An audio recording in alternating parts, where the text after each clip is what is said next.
Hey everyone, Josh here with a look at another Star Wars toy. And today we're looking at an X-Wing fighter.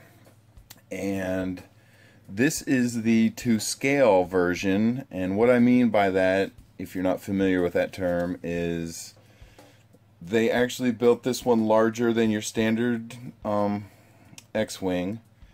And they tried to make it closer to the size the ship is compared to the size of the person in the movie. So they tried to be a lot more accurate. And to give you an idea of what I'm talking about, if you look here, I'm going to put one of the 3 3/4 figures next to it, and you can see how much bigger the plane is compared to the figure. And for another comparison, what I want to show you is the standard lower end version of the X-Wing that you can buy. This is it right here, and you can see the difference in size.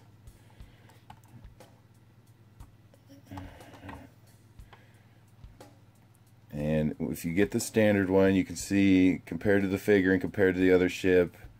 I mean, just to give you another quick reference, it's kind of hard to get it on camera, but if you look at their wingspans, you can see the difference. This other one is, compared to this little guy, it's almost double the size. So just so you understand the difference, that this one's a lot bigger than your standard 3 3/4 X-Wing. And so let's go ahead and take a closer look at it. I may actually have to pick the camera up a little bit because this thing's so big I can't maneuver it in front of the camera. So, but the first thing I want to show you guys is the actual top of it. Now if you look, this thing has a lot of bells and whistles as far as all the noises it makes. And these levers here, actually, and R2 is actually a button, or how you make a lot of the sound effects. And what you do is you take this lever here, and if you look, you can see it actually spins R2 when you move it. So when you pull it back, each time you pull it back, it's going to make a sound effect from the movie. So good 5 standing by. And then you push it forward, it moves R2 at the same time. Lock S4's in attack position. I'm going in. R2, that stabilizer's broken loose again. See if you can't lock it down. R2 trying to increase the power. So as you can see, this thing has a lot of sound effects. We have yet to repeat one. Luke, trust me. Luke, the Force will be with you. You even get Obi-Wan. Good 5 standing by. Okay, so now we're starting to repeat, but you get the idea. That's how you activate a lot of the sound effects. And another thing it does is you got to look in the second lever that's back here. What that does, if you look inside the cockpit, you'll actually see,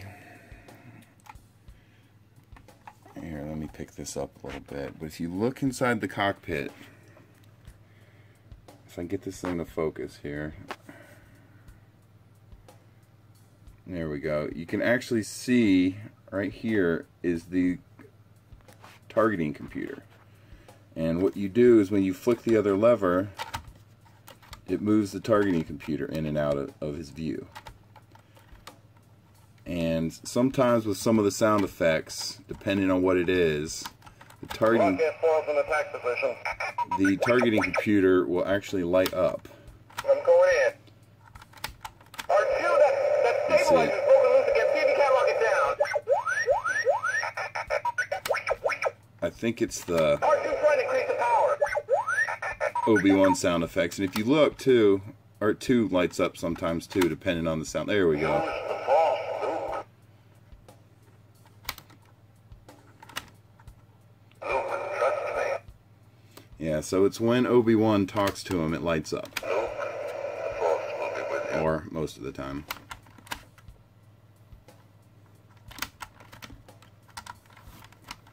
Good 5 standing by. Lock gas falls in attack position. There you go. And if you look, you'll see R2 lights up too. R2 that stabilizes broken loose again. See if you can't lock it down. There he goes. Okay.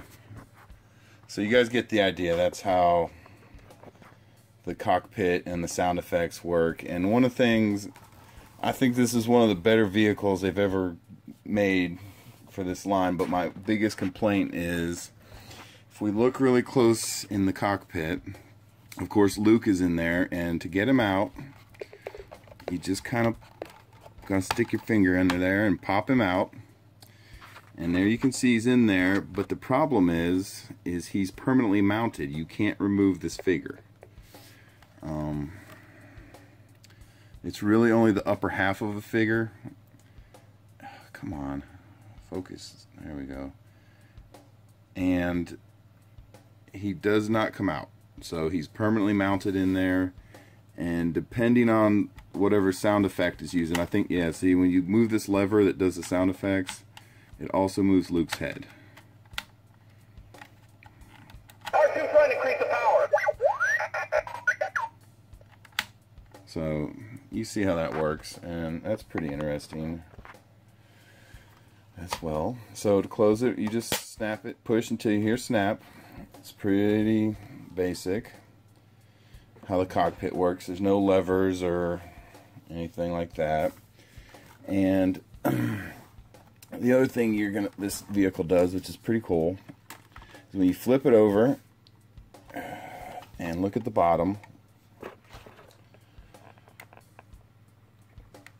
If you look at the very top here, you're going to see there's a landing gear, and you just activate, you get it in and out with your finger. There's no lever or switch or anything. Okay, and then here's your Proton Torpedo, and the way you fire it is there's this literal trigger here, and if you look, you can see it's an actual trigger. And then you have the back landing gears, and they work the same way as the front. You just tuck them in with your finger, or you pull them out, and they both work that way. And what I think is the final thing that this thing does is it has a play handle. So what this thing here is you pull it out, and you'll see there's a little notch in it and a little slot for it, and you push it forward and you'll hear it click into position. And then you have a literal handle for your X-Wing that you can hold it by, because this thing is so big. But anyway, there you can kind of get an idea of what the bottom looks like with the handle out. And so what you're going to do when you're playing with it, you got it by the handle, and the handle, put your finger in line with the trigger. That's how you fire the Proton Torpedo, which is... The ship is so big I can't get it on camera.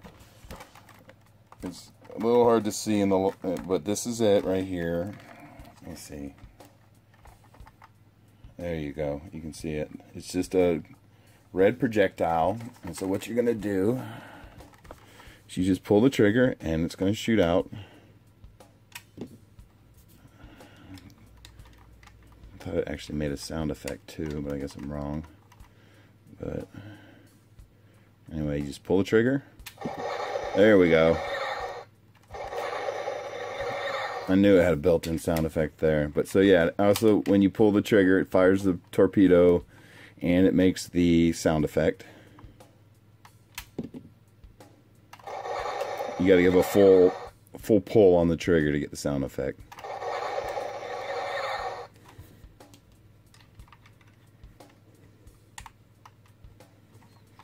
Okay, so for the plane, actually, if you leave the trigger or the handle out, that's what it does. It can't sit flat. So you gotta, when you're done with it, I'm gonna go ahead and leave the torpedo out before I launch it across the room. You just pull on the handle, and it's gonna walk back into the down position. And as long as the landing gears are out, all of them, the plane will sit back level. And the one other thing I'm going to show you guys is here's the back of it. Let's see if we can just pull back a little bit.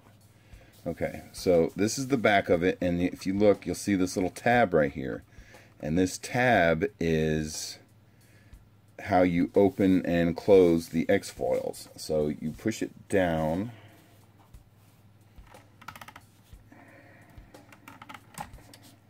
You got to put a lot of pressure on it because they're big wings.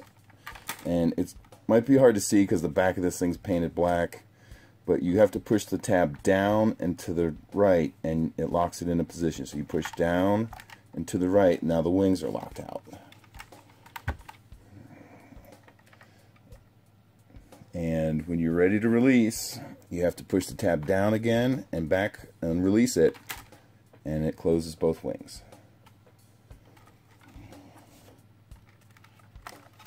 And